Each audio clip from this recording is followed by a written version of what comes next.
Okay, thank you. Thank you very much. I can now say good afternoon. It's now 12 o'clock. Thank you to everyone who has joined this webinar. We've been looking forward to this for a number of weeks.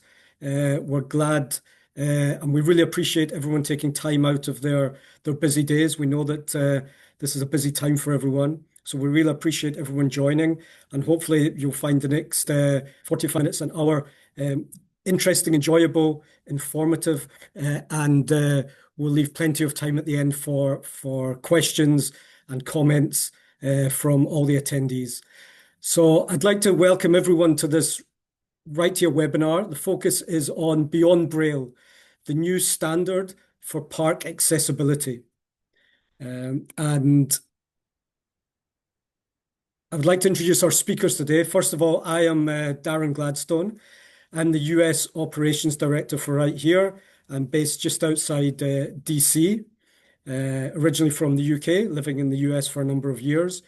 We also have here Idan Meir, who is the co-founder and CEO of Right Here. Welcome to Idan. We have Jim Jones, who is the park ranger at Natural Bridge State Park in Virginia.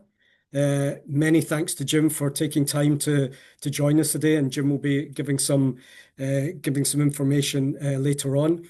And our final panelist is Tom Babinski, who's a travel accessibility consultant. We're just waiting for Tom to join. He had a couple of technical issues, but he should be with us very, very shortly. And you'll be hearing from Tom a little bit later on. So let's get on with the agenda. What's the purpose of today, and what do we want to get out of today? We're going to give you an introduction into Right Here, who we are, the background to the company. We're going to explain why we believe accessibility really matters in parks, and all of our speakers today are going to touch on that in different ways. We're going to give a technology demonstration of the Right Here system.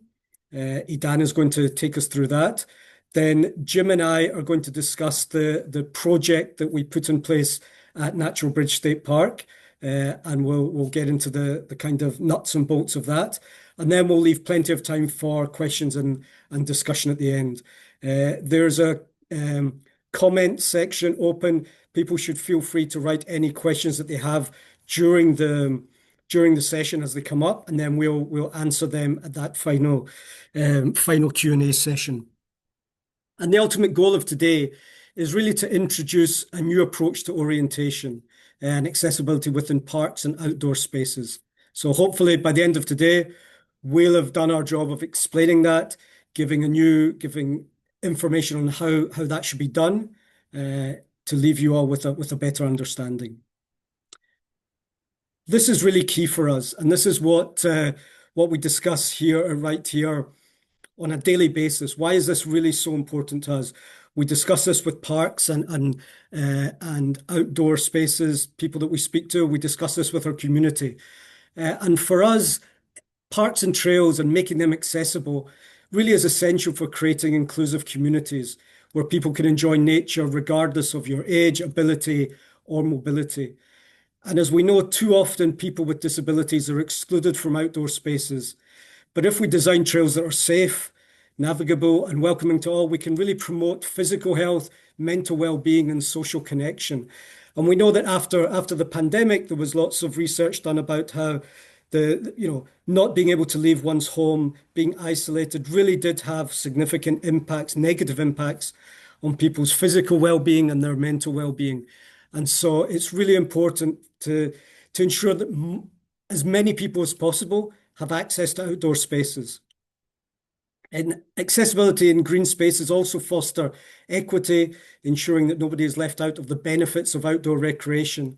And therefore, investing in accessibility really does strengthen communities, and it encourages greater appreciation for nature. We see it so often with our community of users here, right here, that getting out into nature and all the benefits that come from that really are important. So for us, accessible parks, accessible spaces are all about mental and physical well-being and community. And we're going to come back to this point through this webinar. We're now going to get into our first main section, an introduction to Right Here. our mission as a company, and this is a mission which has been set in stone for 8 years, is that we want to make the world more accessible one space at a time. That could be one building at a time. It can be one grocery store, library, university, airport, park, trail, anywhere where people go, anywhere where we can help make that space more accessible for people. That is our ultimate mission. And our mission with you today is to start that journey towards more accessible spaces, more accessible outdoor spaces, trails, parks, and so on. Here are some facts which we always talk about at the beginning of any meeting that we do, because they're facts which often lots of people are not aware of, but they really do set the context for why making more spaces accessible really is fundamental. I'm guessing that a lot of people here on this webinar today may be working in parks or in outdoor spaces. There may be visitor centres, there may be restroom facilities, there may be Braille signage in a lot of those spaces. And Braille signage, which was mandated by the ADA over 30 years ago, obviously is very, very important. But unfortunately, over 90% of people who are blind and visually impaired simply cannot read Braille. One of the main reasons for that is it's not that strange when one thinks about it, is that lots of people lose their sight during life as opposed to being born blind. So therefore, they maybe don't have the opportunities, or they don't have the time to learn Braille as a new language later on in life. So if we keep that in mind throughout this session, the vast majority of people cannot read Braille.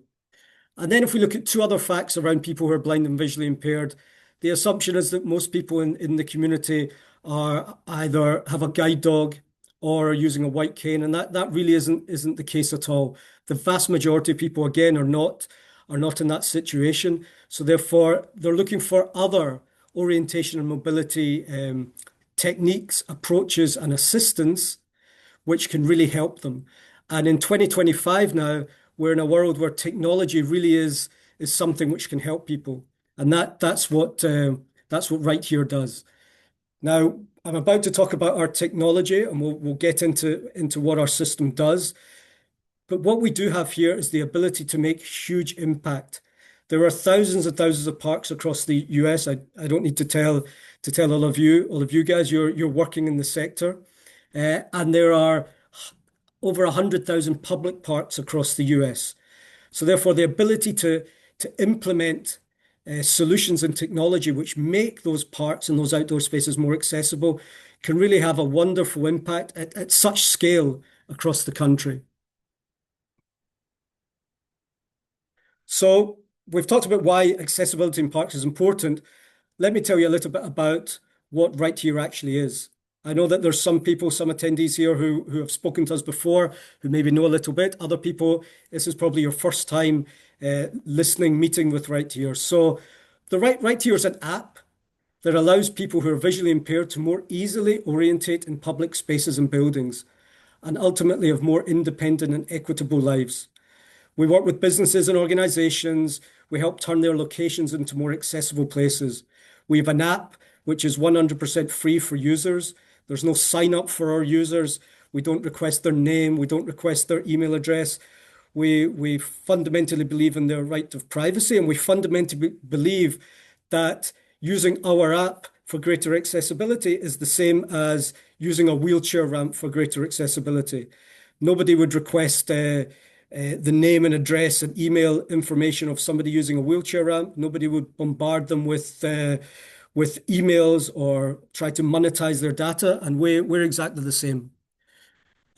We support 35 languages. So in a lot of the locations who work with our system, we're able to deliver the information to the users in 35 languages, which is obviously really important in high traffic parks or trails where maybe you have tourists from overseas, maybe large proportion of people who speak Spanish or other languages and don't have English as a mother tongue. So our system helps deliver beyond the core audience of people who are blind and visually impaired.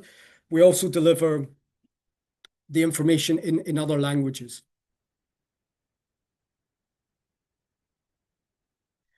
We work in over 2,500 locations globally.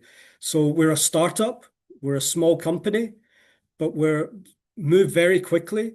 We our goal, I think 3 or 4 slides ago, I said our goal is to make the world more accessible one place at a time. And that's really what we do. We are agnostic as to the type of places that we work with. Today we're talking about parks, but we work with hospitals and libraries and corporate offices and sports stadiums, Shell Energy Stadium in Houston in Texas, and libraries in Arapahoe in Denver, Children's National Hospital here in DC.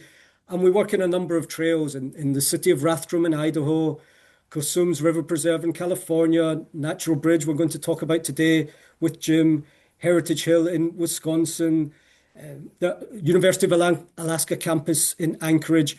Anywhere where people are going, we will help make the place more accessible for them.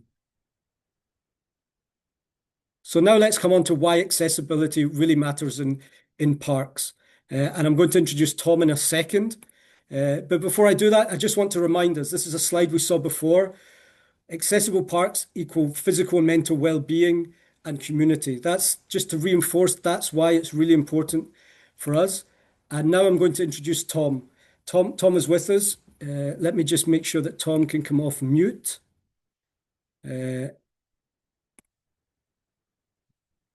Tom, if you can come off mute. Yes, Yes, here we are. So here's here I Tom. I'll am. let Tom introduce himself, and then we're going to focus on these 4 areas with Tom. So Tom, the floor is yours. Yes, good afternoon. My name is Tom Babinski.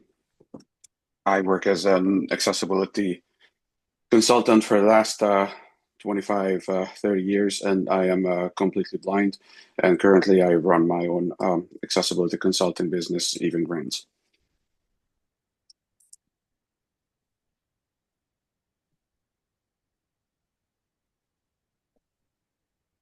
So Tom, thank you for that.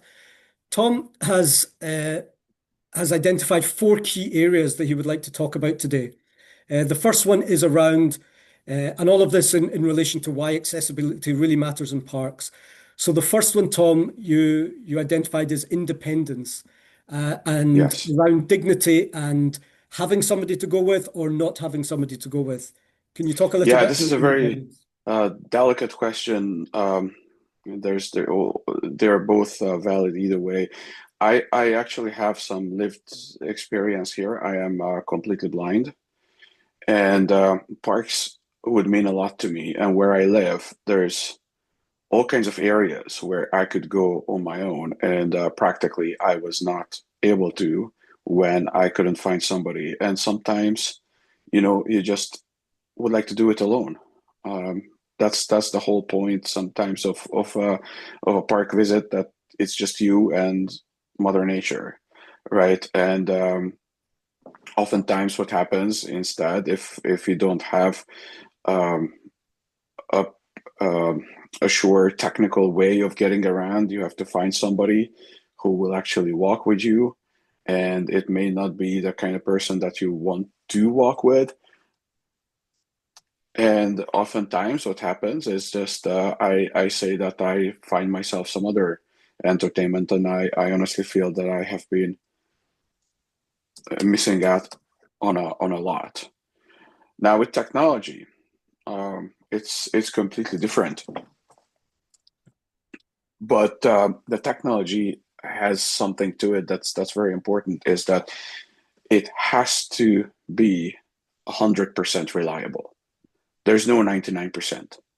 Like, think about it. If you walk into a park and something goes wrong, and you walked in 4 or 5 miles and you got lost, or you lost your bearings, then what are you going to do?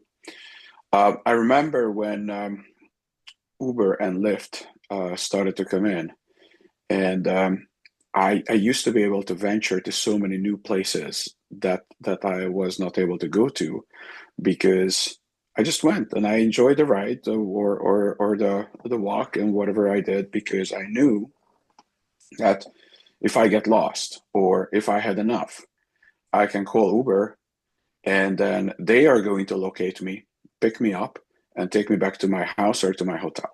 But here's the thing: this is not going to work in a park where there is no way to drive. So unfortunately, this is why I'm saying that all your technology, all your applications, and the hardware has to be in sync. What you use has to be reliable. You need to make sure that you have enough battery. So even if you have a reliable system, if your battery dies in your phone, then all of a sudden you're alone. Um, the only thing that worked for me pretty much everywhere was walking with my guide dog. Now he's retired, but when he was working, I could take much bigger risks in life and take a bigger venture because well, let's face it, no matter where we went, he found a way back because he knew that that's where his food was. Um, so if for nothing else, that was much easier to work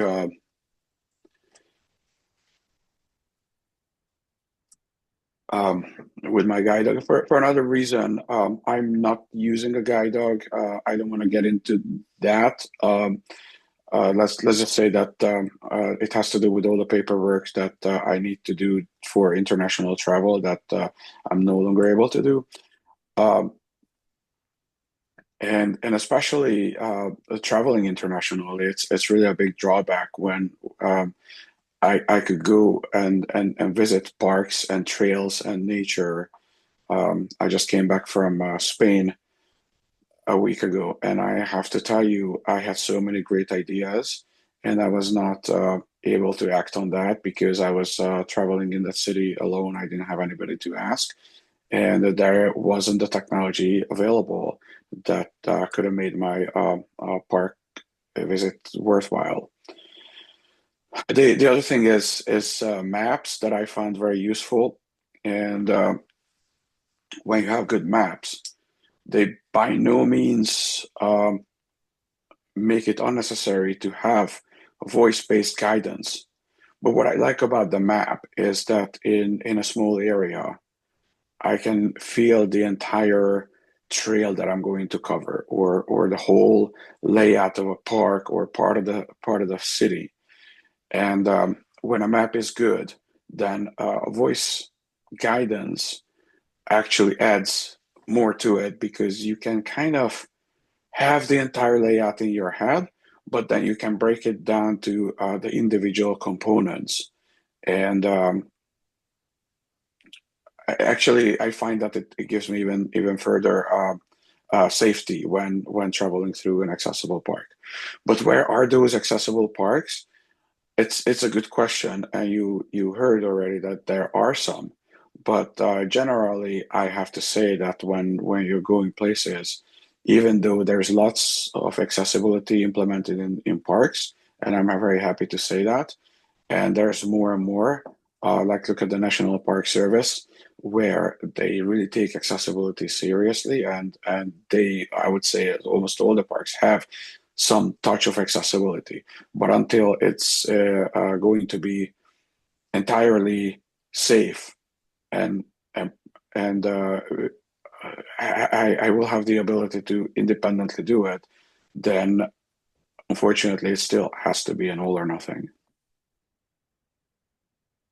Thank you, Tom. And that there was another point that you'd put on your slide was getting lost is not an option, and it was something that I remember many months ago.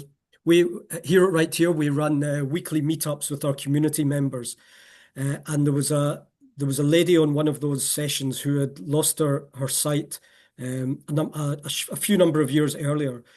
And she said that by using the Right Here technology, it allowed her to get lost again. And she said she used to take for granted getting lost and discovering new places, whether that was in a city or out for a walk, just something sighted people take for granted. And she said that when she lost her sight, which happened very suddenly and unexpectedly, she realized that getting lost, your words, Tom, were getting lost was not an option. I think her words were getting lost was a frightening experience. Can you It talk a little is. about that? It's not only frightening. It's unsafe. Yes. It's actually dangerous. And if I could just see for one day, I would go and get lost. That's what I Yeah. would do. I would love to do that, but unfortunately, travel requires careful planning. And I think one of the great benefits of the wonderful park network that we have here in the US is that you can go to a park and get lost. But if you're a sighted person, you can get lost and you can walk along a trail and you can find your way back to the visitor center or the trailhead, and you don't really have to concern yourself too much with your safety. But obviously, for people who are visually impaired or blind, then that's not an option. And that's where audio format signage can obviously play a significant part in mitigating that. And the final point on your slide, Tom, was that the benefit of accessibility, enhanced accessibility in parks is huge. The importance of recreation and stepping out of normal experiences.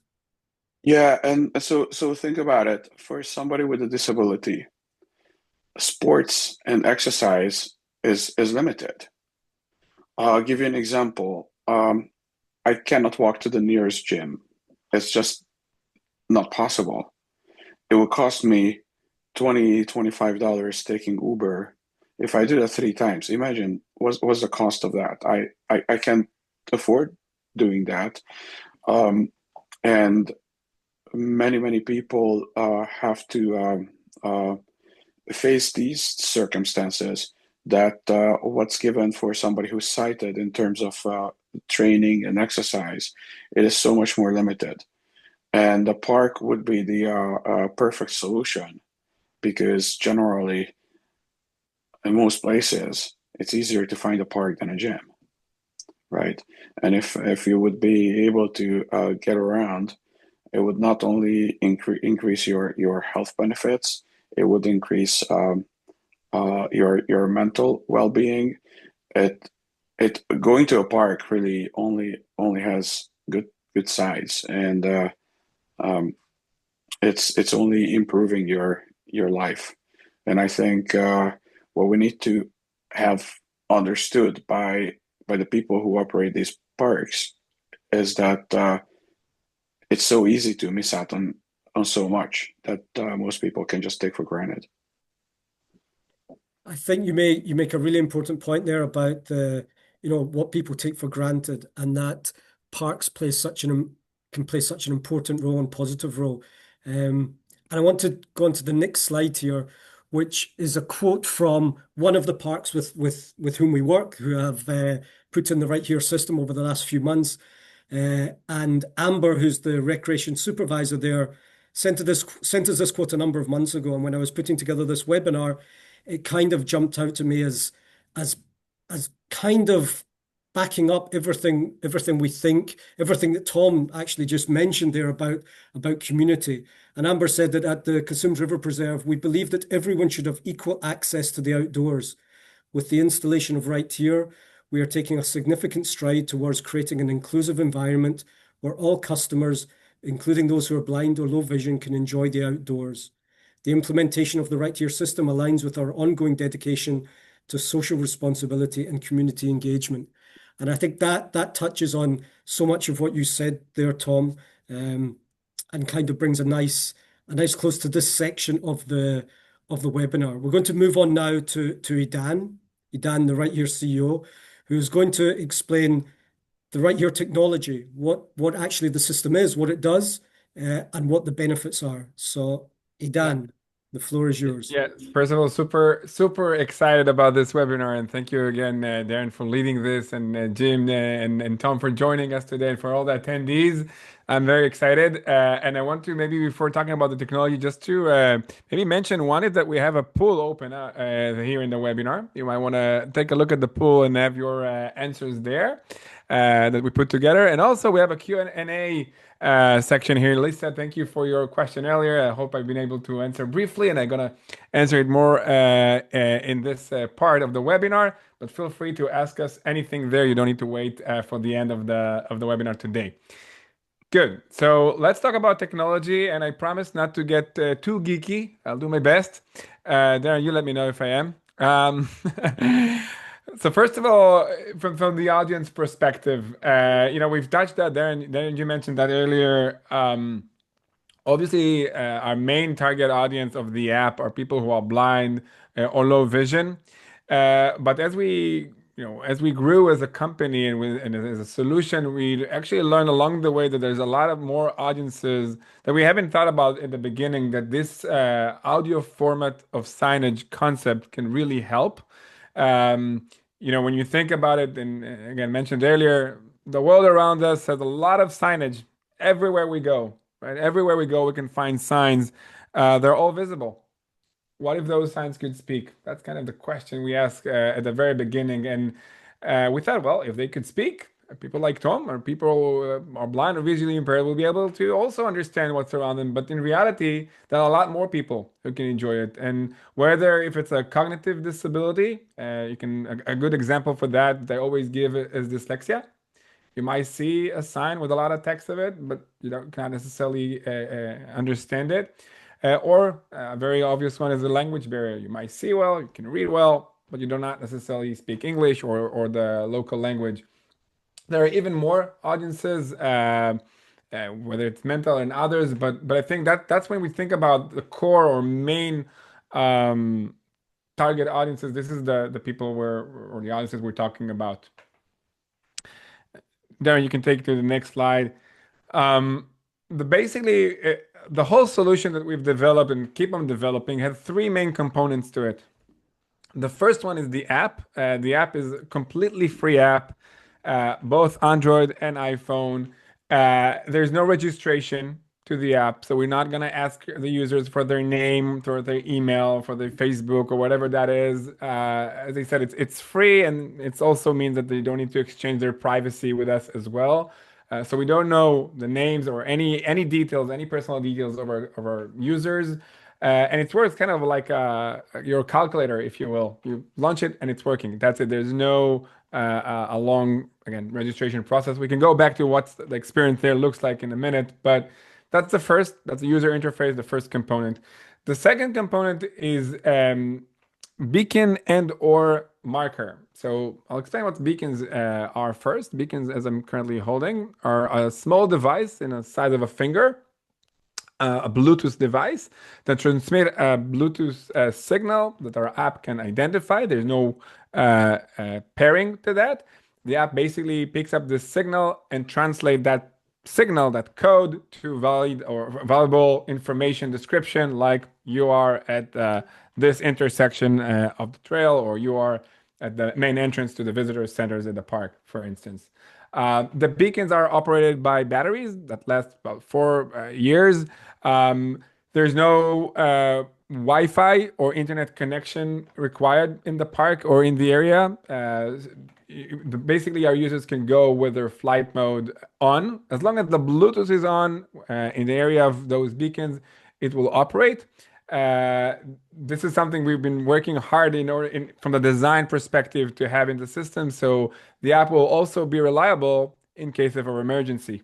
And we can talk maybe about that aspect of the system as well. But the app basically operates whether you have Wi-Fi or you don't, whether you have cell connectivity in the park or you don't.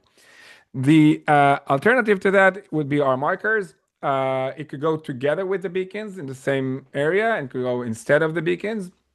This is relatively a new technology. I hope you can see it on my camera now. Basically, it is a graphic element that can be printed out by us, by you. You can think about this graphic element or these markers, as we call them, as a QR code on steroids. Okay, and we call it QR codes on steroids because they can be picked up by the camera from a very far distance, very quickly, also in hard angles. So you don't have to be very like in front of it. It could also be in a hard angle to it, and also in fairly hard light conditions as well. And once the camera picks up this QR code on steroids, the markers, the apps will bring the user audio descriptions in their own language about where they are, what's around them. Excuse me, as you understand, these markers do not require batteries, do not require Wi-Fi, do not require electricity or anything of that sort. It's very much just like a QR code. You place it there, as long as the camera is working, you'll be able to pick it up. And the last component, as I said, there are three: the app, the beacon or marker. And then the last is the admin dashboard. That's basically the portal in the cloud that allows us and our partners to basically control, edit, and manage all the audio descriptions that later on our users will be able to hear. Yeah, I promise not to get too geeky. There's a lot of features in the admin dashboard, but this is basically where you describe what you want the visitors to hear once arriving there, and it will translate it into their language. Users can control the pace of it, if it's faster or slower when they hear it. Obviously, there's a lot more features into the app and into the admin dashboard, from a mental map that you can simulate before even going there, to integrations that we have with other solutions like Be My Eyes, which I hope you're all familiar with, or obviously Uber, Lyft, Google Maps, and other integrations that the app has for its users. But this is overall how the system works, and overall that provides our users the ability to hear where they are, what is there, and what's around them. It's maybe a good opportunity just to mention right here is an orientation solution, not a navigation solution. It's not about take me to whatever destination and then turn right and left and right and left. It's more about knowing where I am, what is here, what's around me, just like a signage would provide us. It's not better or worse, it's just what signage are doing. So think about us from everything from this webinar, I guess, as a talking signage system. We're bringing audio format of the signage around us. Darren, next slide. Darren, what I do too geeky about it? Good? No. Okay. Key product benefits. I'll run on that quickly, and I see there's a question in the Q&A. Maybe, Darren, you can take a look at that. Making spaces more accessible for all. That's obviously the main core value of the whole system here. Delivers orientation and descriptive information exactly to what I just said, not navigation necessarily. You can navigate based on this information, but the point is, again, to describe the environment. So based on that information, you might want to go somewhere, navigate. It allows you to explore, discover, and avoiding getting lost, hopefully. Suitable for the blind, visually impaired users and general public. Obviously, everyone can download the app, so we mentioned that. 35 different languages is something that I think worth emphasizing again. Uh, tourists coming to parks from all over, right? All over the world sometimes. That's definitely true for natural. Jim, you might want to talk about that part, but being able to hear about this beautiful bridge there in your own language, it gives a different type of experience. And I think it's another great feature of or benefit of the app. Content can be updated as required. Unlike regular signs, when you think about it, you design a sign, you manufacture it, produce it, you put it in the park, and then if something has changed, you have to go through the whole process all over again. In this case, once the beacons are out there or the markers are out there and anything has been changed, you can easily change it in the cloud, and users will be able to pick it up, the new content once arriving there. So in other words, it's actually easier to update the information in the signage with this audio format signage rather than with a regular one. And as I said before, no cell connectivity required. Apps works offline. I know it kind of sounds like a bit like a magic. Well, hold on. How can you update the content if the app is not, if the markers or beacons are not connected to the cellular? Again, I'll try to keep it short. We do it through the user device. So the user, the last time they are connected to the internet and the app is open, and that could be in their home or wherever that is, that will be the time when they're getting the most updated information from the cloud. So next time when they're arriving to your park, they do not need to be connected to anything. Happy to elaborate on that if it would be needed. I think we can probably skip this slide, Dan. Yeah, we We've probably can. discussed it. Yeah. Yep. Okay, so I'll skip over this.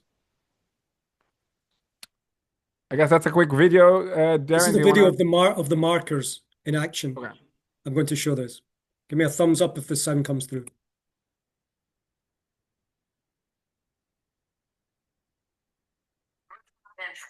The door is a pushing door. Straight one. Rooftop entrance. The door is a pushing door.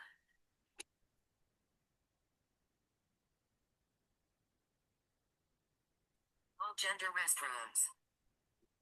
Left. Rooftop exit. The door is a pulling door. Okay, and I think what you can see there is that Idan described it as QR code on steroids. You can see that as the camera just panned round and a marker came into view, immediately the content was delivered. In this example, the markers were relatively close to the camera, but they working up to 50, 60, 70 feet away. Idan, this is your last slide. Yeah, I guess for this part, we're talking about how Right Here can help you parks finding right funding for this. And one of the things we've learned over the past year, talking with different parks in the country, is that a lot of time there's definitely a will. And as the phrase said, where there's a will, there is a way. But sometimes it's kind of hard to find how do we budget this? How do we, find the right grants for this? So we internally started to look into that and see how can we help our partners find different grants for this. We're currently working on a few exciting stuff around this. We've been talking here for 30 minutes without saying AI, right? So here we go, the first time saying AI. So we put AI into work around helping our partners to, first of all, identify the right grants for this. Those of you here that want to try our first version of it, let us know maybe after the webinar or whenever. We have a really powerful tool that we're now starting to roll out that helps our partners to basically see what's their likelihood and match to such grants that potentially can subsidize this type of project. We also have a talented grant writer who's helping us with this process who could potentially support this effort as well. So, yeah, that's about this part. Thank you. And I noticed in the poll that many of you have answered that. And I think 63, 67% of people have identified funding as being one of the major issues in increasing accessibility. So I think it's certainly a very relevant area and one that we hope that we can help our partners make some inroads into, because we know that really is a pain point. Okay, so thank you, Dan. We're going to go on to a session with Jim now. Jim, you can come off mute. Hi. Hi, Jim. How are you? All right. Good. Jim, would you like to introduce yourself very briefly to everyone?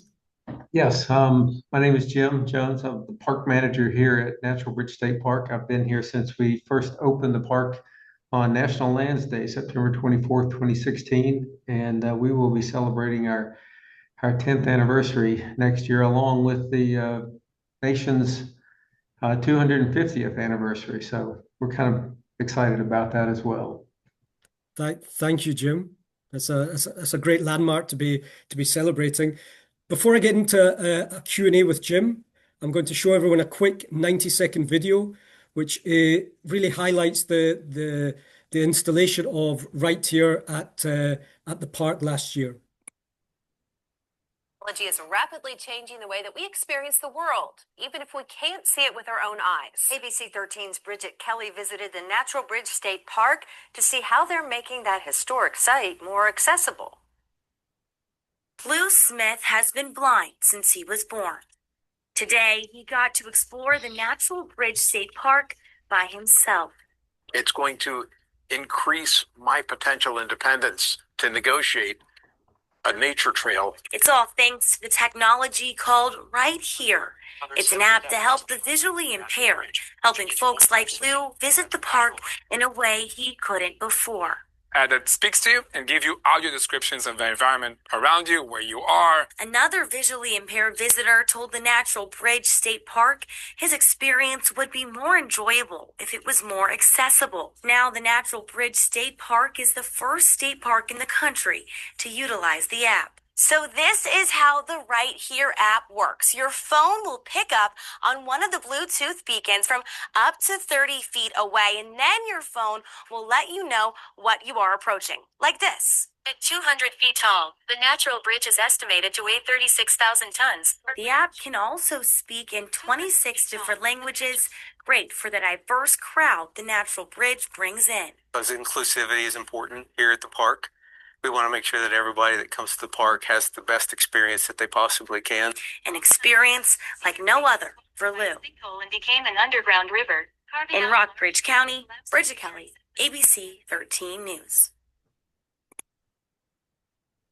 Great. So hopefully that gives a kind of a background to that project and how it worked. But I want to run a quick Q&A session with Jim to get into some of the details of the project. So Jim, can you just give us a little bit about the installation process and the rollout and how that kind of worked? Well, back when we first started on this, there was an email that came in that told us that we weren't providing the accessibility that was necessary for the visually impaired.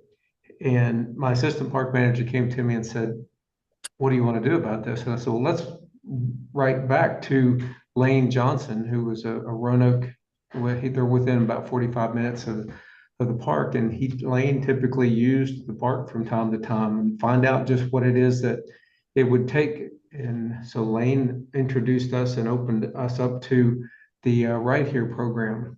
Well, Chris, our assistant park manager at the time, was able to reach out to Darren and Adon, and then we began this relationship in building out the program that we needed.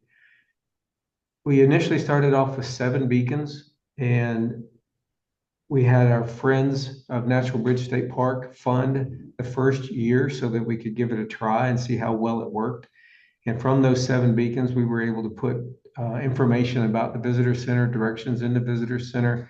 And as we began to start using it as originally was intended, we got to thinking, well, there's a lot more interpretation that we can do in the park, like you saw in the video, where people can find and learn more about the natural bridge itself. So we were able to expand what directions or navigations was happening with Right Here to be able to educate and interpret as we have along the trail. There are 14 different interpretive signs along the trail. So we're able to get anyone into the visitor center, and from there they can talk to the rangers. Rangers give them directions, and then from there they can find their way and navigate their way on through and be able to read through the Right Here app the interpretive signs that are on the trail. So that was put in and established by our second assistant park manager, and so Dave Myers was able to put that together.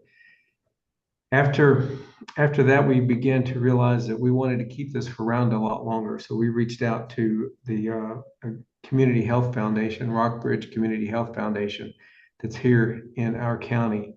And because their intent is like what Tom had said, the opportunity to get outdoors, to have some exercise, was to reach populations that were struggling with this type of activity. And they agreed to fund the operation of the Right Here app for another 5 years. So that in itself allowed us to be able to put together the Right Here program and roll it out. And then we have been using the signs and information that we have along the way in our monitors and on our website and other places throughout the park to be able to do that. Our park staff are aware of it, and so they're able to share with us. And not only is it the visually impaired, like was mentioned earlier, it also reaches people from 35 different languages. Natural Bridge at the very beginning was an international destination back when Thomas Jefferson bought it in 1774, and it has continued to be a international destination for people from all over the country and all over the world. It's hearing the different people that passed through that worked in this process, from Chris and then through to Dave. I know Dave is now at park manager at another park in Virginia, and so there was so many people on your side who were involved in this and made it come to fruition, which was wonderful. Some of these questions actually you've touched on in your answer there, which is great, Jim. But how's the installation changed the visitor experience? I know that in the video we saw Lou I think, who'd come there a couple of other times. And I know that you mentioned Lane Johnson, who's come to the park. What about other people who are coming beyond blind and visually impaired, including them, obviously, but also you touched on languages. I'm going to say the success is not knowing who is using it. Mm. Yeah, so think about this. If visually impaired or are not asking for this, then it's meeting their need. I've had a couple people here in this summer come to us and say thank you. They have noticed it, mentioned it, and responded to it. But I tell you what, Lane Johnson's not calling me anymore. There's the other Lane Johnsons and Lou Smiths of the world aren't asking for this because the service is there. So it's hard to say and know who is actually using it. We don't have that feedback or from any kind of response or when they hit the app. But I think just not hearing from people means that we're meeting that need. That's it's a beautiful way to think about it. It really is. And a big part of what we do, in all the sectors we work with, is about independence, so that reducing also maybe the stress on different employees in different environments, whereby in hospitals, for example, people who may be front of house may be asked questions, may be required to provide support to people who are coming there. And therefore, by having technology like this, the ability to make people, experience the environment in a more independent way and not have to ask for help. And so your point is very well made, Jim. We kind of touched on question 3. Question 4, you mentioned about a number, the staff have been trained, and we've obviously met a number of the staff on our visits to the park. How have the staff and the volunteers that you have in the park adopted the solution and adapted to kind of supporting accessibility? Anytime we have something new, it takes a little bit for them to get their head wrapped around and understand it. So we've taken them through the process. We've actually pulled up a telephone or a cell phone and we've walked them through the process. Our interpreters are using it for interpretive programming and explaining to people. So we have signs up for those who can see the signs that explain to them on our monitors and places like that what right here can do for them as far as language barriers goes. And then with the right here app vibrating and activating when a visually impaired person comes in contact or close to it, that's something that gives that off the message that they're doing it. The other thing is most people will have to drive here. So there's going to be someone with them. And so we have the signs, excuse me, the signs for right here on the front door. So as they come into the building, they're able to use it. Or if they just happen to miss the front door of the visitor center, they're on each one of the interpretive signs. So the park staff are now aware of what is going on and what it can be used for. And so they're able to share with people exactly how to log in and use this app. Great. Thank you. Thank you for that, Jim. Question 5, I think you've also touched on, and we discussed about, not getting feedback or not getting requests is the best feedback that you can get sometimes. So I'm conscious of time and I want to give people opportunities to ask questions. So let's move on. I just want to touch 2 very quick elements. We've talked a lot here about orientation, about giving information. If you think of the information that Right Here can deliver in 2 main categories, the first is on wayfinding. So here we have an image of a natural bridge. So there's wayfinding information, helping people understand where they are and in which direction to walk and for how long they may need to walk. You are now 0.3 miles along the trail, continue in this direction for 300 feet to reach the arch. That type of information is one half of what the information does. But a lot of the feedback that we've always had over the years from our users is that they also want the descriptive information. They want to experience the environment in a way that sighted people would by understanding what sort of trees are on the right-hand side. Why can I hear water running on my left-hand side?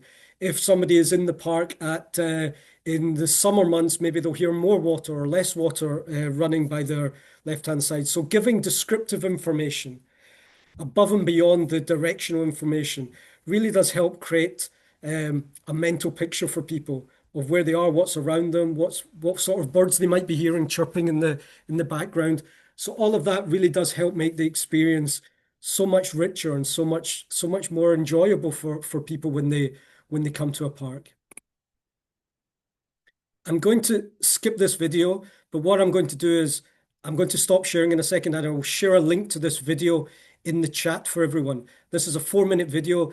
Jim mentioned Mr. Lane Johnson from Roanoke, who was the gentleman who sent an email into the park a couple of years ago. This is an interview that a television company reached out to him. So I'll share this link there and people can watch that at their leisure. And with that, we've come to the end of the webinar. I wanted to leave sufficient time. We've got 9 or 10 minutes left for questions. The floor is open. Idan. Yes, there is one question in the Q&A. I think it's for you, Tom. So I'd like to maybe read it out loud. Where is this appeared for me? I think Lisa, you asked about a map that is helpful for. So yeah, the first speaker talked about a map that is helpful for the overall layout to a park. Is that a relief map? I can see that it would make a great companion. I'm interested in knowing more about that. Tom, do you want to? Yes, thank you. Good question. It can be all kinds of different tactile maps. You can print Braille maps. You can create your own. And generally, I suggest 3D printed maps that actually my company produces. So if you would like to get more information about that, you can visit my company's site at evengrants.com. And we can help you figure out. We do floor maps and area maps, geographic maps. I like those because they are large enough so that you can put quite a bit of information on it, but detailed enough because of the 3D nature. So you can kind of present an area that's relatively easy to recognize. It's much easier than putting it on a so to say 2D tactile map. Do we have more questions, Idan? I do not see more questions in the Q&A window, but everyone is welcome to put their questions there. Maybe to entertain in the meantime, I will share. First of all, is there one? Yeah, Lisa saying thank you, Tom. Please share a website for maps here in the chat. And I can tell you, Lisa, I've had the opportunity to touch some of the 3D printed maps that Tom is manufacturing. It's unbelievable. I mean, I closed my eyes and try to kind of imagine that. It was really, really fun experience. So definitely worth looking into it. Thank you, Lisa. More questions actually coming in. So Darren, should I read them out? Do you want to read them out? Yes, let me read them out. Although the system doesn't capture any personal information about users, can the admins monitor use and see how active the marker locations are? Yes, so we do on our side, we collect data on how many times a marker might have been scanned, how many times a beacon has been pinged. So that data is on our side, and we can supply reports to our clients with that information. So absolutely, that can be done. Will this Zoom be shared with the group? Yeah, I think it probably will. We'll get a recording, and then we can share this with the participants. We can also share the presentation with people as well. Next question from Gina. Thank you, Gina. Where do the beacons need to be installed at a certain height?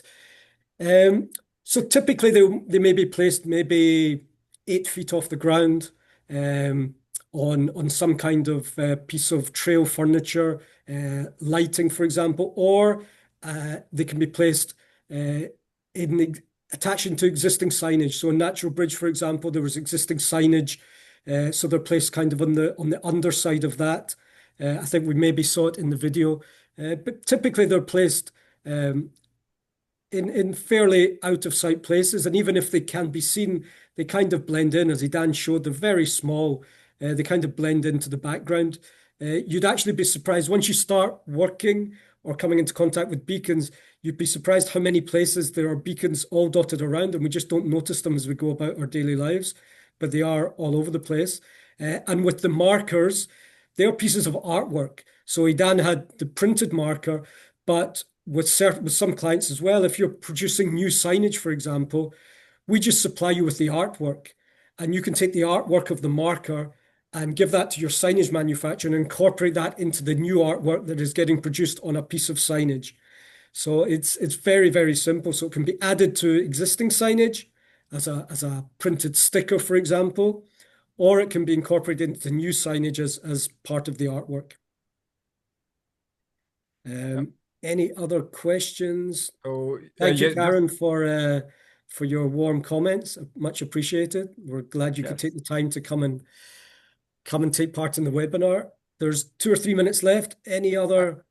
There's another question now. What is the typical cost of the beacons? So the cost of such project is really defined by the scope of it, right? There's different parks, different environments, different set of beacons that we can place in different places. And the way right here's business model works is an annual subscription, basically. The beacons are included within that, so it really depends on what you need there. Very hard to answer that without knowing exactly. The bigger it is, it's actually just the lowest it is per beacon, but depends on the scope. So I hope that helps, Jennifer. I would say it's an affordable solution. I'll put it this way. Lisa, this is fantastic. I'd like to find out how to get quote for what we'd like to do. Would love to help you with that. Darren, myself, and the rest of the team. I'm going to I've put in our general email, but I'm going to put in my personal email, or my right to your email.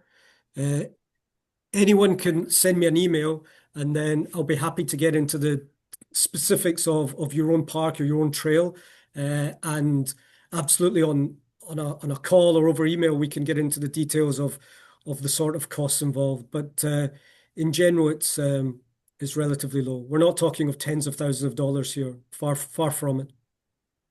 Yep. And Tom, for you, maybe you want to share in the chat. I see that Lisa asked for share website for maps here in the chat. So I think it's evengrounds.com, but I'm not sure. Evengrounds.com. If you don't mind typing that in, I'm joining. Okay. Yeah, I'm going to share that. Evenground.com. Beautiful. Thank you, Tom. And Caroline, thank you for this comment. This says this webinar is new to us, so I hope it's really good to read this feedback. We've been working a lot on this. So I've just shared Tom's website in the chat as well, so you have that with his information as well. So anyone who wants to get in touch with Tom, obviously feel free. Darren, maybe in the last minute or two we have, do you want to talk about the pool? Do we get the pool done? Do you want to share what's the results there? Yes, I see that most people, 27 people have answered. Thank you very much. Of those, 25 out of 27 of you have said that you plan to increase ADA accessibility in 2026. So that's wonderful to hear. We're going to hold you to that. So maybe we'll do another one in a year's time, and we'll check back in to find out how the progress has been going. And what are the top accessibility priorities for 2026? We have 30% of people said trails, 19% have said signage, 37% have said facilities, 11% have said programs, and 4% have said technology. So signage is leading, right? Yes. Sorry, no, facilities is leading. Facilities is leading, okay. And then when we go into what support would you like the most in increasing accessibility, and this comes back to what we discussed earlier, funding jumps out as over 60% of people saying that's the main area for support. So hopefully we can help with that, as Dan described. Training, 22% of people talking about training, and again that's something that we do take as a really important part of installing our system, is the training before the understanding how to implement accessibility, how it can add to what you're already doing. And we're kind of there all steps of the way, before, during, and after installation. We're in constant touch, in ongoing touch with our clients. This is not something you purchase and you never hear from us again. And then a couple of people have mentioned partnerships would help, policy changes. I'm sure policy changes would certainly help in certain areas, and community engagement. And again, we do a lot of that. One of Jim's colleagues, he mentioned Dave Myers, came and spoke to our community group one Friday afternoon to talk about this project. So we're always looking to engage between our community of users and our clients who install the system. So thank you to everyone for answering those questions. Idan. Darren, question: Are you in municipal parks, city, towns? I do remember at least one, but maybe you can comment on that one.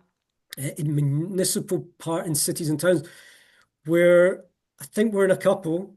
Our system is being installed in a city park I think it's in Channahon in Illinois. We're in discussions with a number of cities and municipalities in some places in North Carolina, I believe, in Georgia, in Tennessee. We're just going into a trail in an urban trail in Newburyport in just north of Boston as well, a historical urban trail where the beacons are being used to identify historical buildings along that trail. So yeah, there's a number of good examples we've got, and Jennifer, I'd be happy, you can reach out to me on my email and I can share more details. Good. Just because of the time, and I put the link again for you, Lisa, there in the Q&A for Even Grounds. Definitely worth checking out and be in touch with Tom around 3D printing maps. Two last remarks, my end, Darren. I know we're on time. One is for all of you who vote for funding under the question, what support would help the most in increasing accessibility? Definitely encourage you to contact us and use this AI tool we've built around that. It's free. It will take you less than 2 minutes, and you can find a few matching grant opportunities with that. So definitely reach out to us with that. And for the other question around facilities, was leading in signage. Again, I cannot iterate enough about how important we see audio format of signage. It's 2026 almost. And the fact that all the signage in the world is only visible, sometimes tactile, to me, it's almost unbelievable. There's a lot of people who would definitely use it if it would come in an alternative format. We've seen alternative formats in movies with captions. Think of us as the different type of captions for those who need that in wherever they go. Darren, anything on your side? No, I can't say anything more after that. That was a great way to finish. Thank you, Darren, for putting this together. Jim, thank you so much for the partnership of joining us today, and Tom for sharing your insights and experience. Thank you. Thank you, Thank you for everyone who inviting us. joined. We'll share information with all of you, and hopefully feel free to get in touch. We'd be delighted to talk about how we can help make some of your parks and trails more accessible. Thank you very much, everyone. Have a great day. Bye-bye. Bye-bye. Thank you.